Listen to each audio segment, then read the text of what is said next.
hari ke-24 nih. Di hari ke-24 tiba-tiba beliau ini dapat WA. Nah, di WA tersebut si klien yang dulu tuh nggak mau bayar, dan si bapak itu ngasih proyeknya, tahu nggak berapa? Nilainya ini 7 kali lipat. Dan Assalamualaikum warahmatullahi wabarakatuh. Selamat datang kembali di channel kami, sahabat muslim dimanapun Anda berada. Jangan lupa dukung channel ini dengan komen, like, dan subscribe.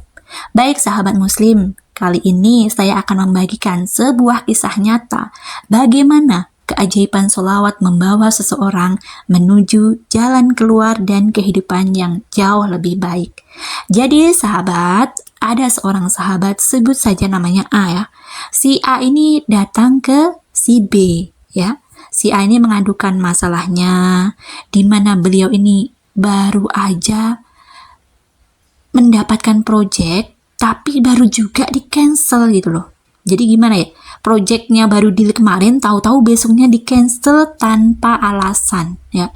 Nah, yang projectnya yang tinggal bayar juga tiba-tiba klien nggak mau bayar. Jadi beliau ini dapat telepon dari kliennya kalau si klien ini nggak mau bayar, nggak mau tahu, pokoknya nggak mau bayar gitu jawaban si klien itu. Akhirnya si A ini kan bingung banget ya. Ya Allah, kenapa kayak gini nih? Si project A tiba-tiba batal, si project B tiba-tiba tidak mau bayar.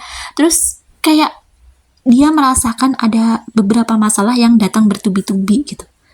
Akhirnya dia ini datang ke si B, dia curhat sama si B. B, kenapa ya? Aku ini kan rajin sholat 5 waktu nggak pernah bolong. Bahkan juga tahajud, juga duha, baca Quran setiap hari. Tapi kenapa harus menerima ujian kayak gini? Kenapa harus mendapatkan satu masalah seperti ini gitu? Kenapa tiba-tiba klien pergi, tiba-tiba ada yang mau bayar, tiba-tiba keluar masalah-masalah seperti ini gitu. Nah, si B ini akhirnya ngomong ke dia, coba deh kamu koreksi diri ya. Jangan dulu menyalahkan klien kamu. Kamu koreksi diri kamu. Kadang kesalahan terbesar kita itu adalah merasa tidak bersalah. Dosa yang paling dosa adalah merasa tidak berdosa gitu loh. Jadi sebenarnya mungkin kamu ngelakuin kesalahan, mungkin kamu ngelakuin dosa, tapi kamu itu nggak menyadarinya. Bahkan kamu merasa, oh aku nggak ngelakuin dosa, oh aku tidak ngelakuin kesalahan. Nah, jangan sampai kamu merasa kayak gitu. Jangan merasa suci dulu, jangan merasa udah semua ibadah udah dilakuin nih gitu. Bener nggak ibadahnya? Baca Quran nih dihayatin nggak bacaannya? Apa cuma sekedar baca doang?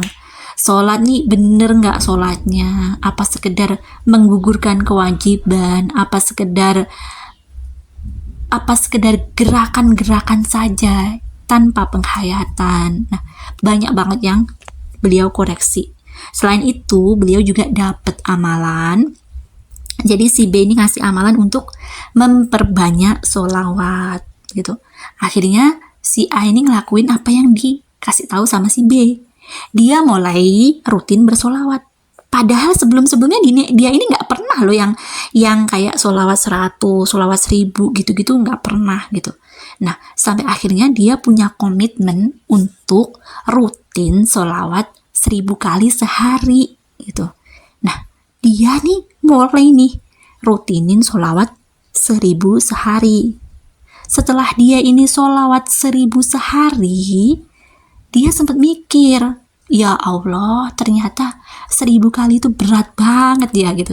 Jadi beliau ini sempat cerita ya, kalau beliau ini sempat kayak kewalahan, kayak nggak sampai gitu loh buat mengejar 1000 sehari gitu. Bahkan sempat yang nggak sampai 1000 gitu loh, nggak sampai 1000 udah nggak kuat gitu loh. Nah, buat orang yang memang belum pernah ngelakuin rutinitas sholawat, misalnya 10, 20, 30, 100 kali sehari istiqomah, itu memang buat mencapai 1000 berat banget. Beda sama yang udah terbiasa, beda sama yang misalnya udah pernah nih rutin 100 setiap hari. Nah, itu buat naik ke 1000 itu lebih gampang daripada yang 0 tahu-tahu ke 1000 itu, yang belum pernah tahu-tahu ke 1000. Nah, ya udah, dia coba aja jabanin. Ya udah deh, ini sebagai bentuk ikhtiar katanya kan. Dia baca tuh sholawat 1000 sehari. Nah, dia nih ketika 1 minggu berlalu, dia mulai bertanya-tanya, kok nggak ada sih tanda-tanda keajaiban? Kok kayaknya biasa aja baca sama nggak baca? Kayak nggak ada perubahan apapun, gitu loh. Nah, sampai akhirnya dia bertanya-tanya, mana nih katanya ada keajaiban? Mana nih katanya ada pertolongan? Nggak ada, biasa aja. Nah, si temen aku ini bilangin, sabar ya. Si B bilang, sabar ya. Pokoknya istiqomah aja dulu, baca aja dulu gitu. Karena setiap orang itu nanti hasilnya bakalan beda-beda gitu. Ada yang 1 minggu udah langsung dikasih jawaban, ada yang 2 minggu dikasih jawaban, ada yang sebulan, 2 bulan, bahkan ada yang berbulan-bulan gitu loh. Jadi jawabannya itu nanti tergantung Allah gitu.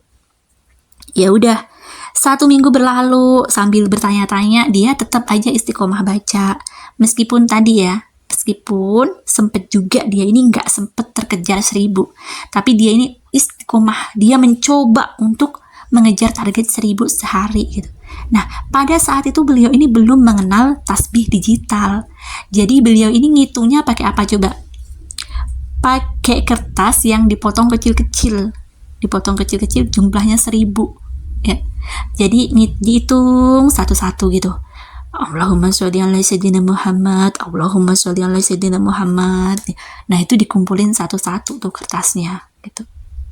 Nah, sampai akhirnya 2 minggu berlalu, 3 minggu berlalu, dan di hari ke-24 nih, di hari ke-24 tiba-tiba beliau ini dapat WA.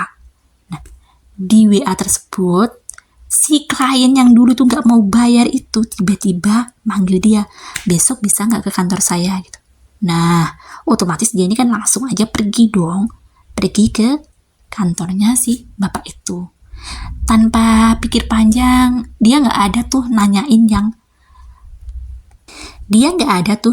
tentang project yang belum dibayar itu, dan si kliennya itu juga nggak ngebahas itu gitu loh.